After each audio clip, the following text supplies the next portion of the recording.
Here one day, you can just refer them to your notebook, and they can actually download the PDF and print out the worksheet. And even if you don't have one-to-one computers in your classroom, you can organize all of your paper things so that way you're not digging through folders.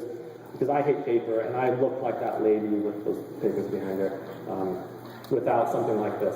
The other thing that you can do is student portfolio. So students can create a folder that's a portfolio, and they can put, a new note for each thing that they've created, and they can either document the process of creating it or just have it, the final product. But you can essentially say, I want you guys to create a public folder that's your portfolio, and now all of your work that you do goes in there. And the nice thing about Evernote is it's the student's account. So irrespective of what high school they may go to later or where they go to college, they have their own Evernote account that has their information that they've created, and you don't have to worry about, the system, the school system, either changing services and now I can download all that stuff. It's separate from the school system. Evernote is a well and thriving company and does a lot of things outside of education, so it's kind of nice that it doesn't stop when they stop going to your school.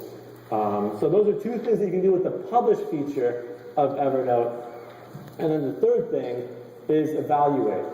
So as a teacher, again, I've mentioned that I would just have students turn things in by editing the Evernote and then allowing me to go in. And one nice thing that I was able to do even is you can record audio. So instead of having to type my responses, I could actually just tell them what I thought about it, and then they could go back and read it. So it saves me time, and sometimes, it's just much nicer to be able to have a conversation. If anybody's used VoiceThread, it's kind of the same idea where you can actually have this conversation going back and forth that's asynchronous.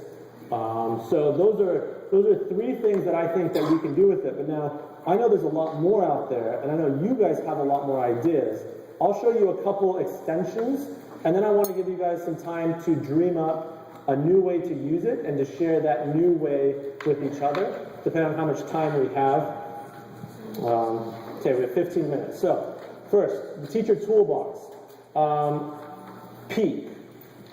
Some of you guys may have seen Peek, but Peek is on the iPad. Let's see. There we go. Oh, those are my teachers, by the way. Let's see, Peek. So what Peek allows you to do is if you have a smart cover, and it requires a smart cover, although I did just discover recently that they let you do it without. You can do a virtual cover.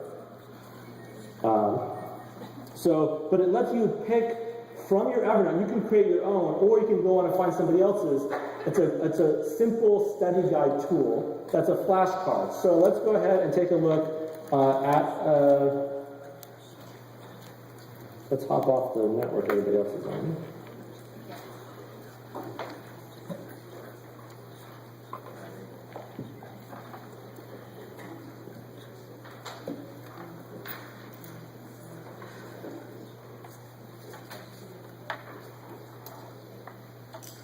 So if you can download ones other people have made, or you can use these ones. But essentially what it lets you do is with your smartboard cover, you lift up, and as you lift it up, the very bottom shows you the prompt, and as you lift it up further, it shows you the answer. And when you close it and do a new one, it changes. Let me go off of sushi so we can understand.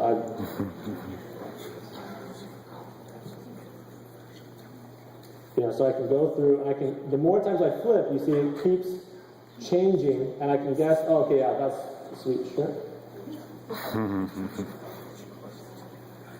So that's Peek, and it's a free download, and you can create your own Evernote folders. Like I just created one a second ago that was just really, really simple. Let's see if I can download ones now.